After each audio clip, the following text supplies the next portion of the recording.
అంతర్జాతీయంగా కీలక పరిణామం చోటు చేసుకుంది. ఇరాన్తో కొనసాగుతున్న యుద్ధం కారణంగా అంతర్జాతీయ ఇంధన మార్కెట్లలో నెలకొన్న అనిశ్చితిని తగ్గించేందుకు ట్రంప్ ప్రభుత్వం కీలక నిర్ణయం తీసుకుంది. రష్యా నుంచి ముడి చమురు దిగుమతి చేసుకునేందుకు భారత్కు నెల రోజుల పాటు తాత్కాలిక వెసులుబాటు కల్పించింది. అయితే ఈ అనుమతికి కఠినమైన షరతులను విధించింది. దీనికి సంబంధించిన అధికారిక ఉత్తర్వులను అమెరికా ట్రెజరీ డిపార్ట్మెంట్కు చెందిన office of foreign assets control నిన్న జారీ చేసింది.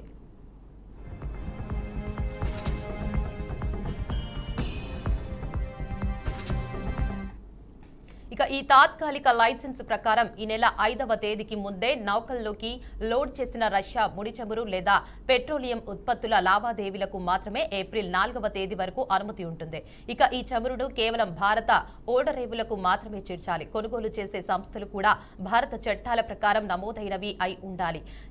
ట్రెజరీ శాఖ తన ఉత్తర్వుల్లో స్పష్టంగా తెలిపింది.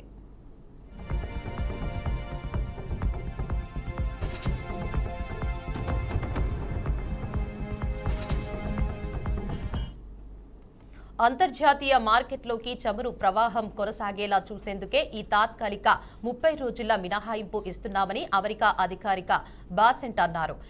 ఇది కేవలం సముద్రంలో ఇప్పటికే చిక్కుకుపోయిన చమురుకు సంబంధించిన లావాదేవీలకు మాత్రమే వర్తిస్తుంది. కాబట్టి దీనివల్ల రష్యా ప్రభుత్వానికి పెద్దగా ఆర్థిక ప్రయోజనం చేకూరదు. భారత్ మాకు కీలక భాగస్వామి. రానున్న రోజుల్లో న్యూఢిల్లీ అమెరికా నుంచి చమురు కొనుగోళ్లను పెంచుతుందని ఆశిస్తున్నాం. ఇంధన మార్కెట్లను ఇరాన్ బందీగా మార్చే ప్రయత్నాలను అడ్డుకోవడానికే ఈ తాత్కాలిక చర్య అని బాసెంట్ వివరించారు.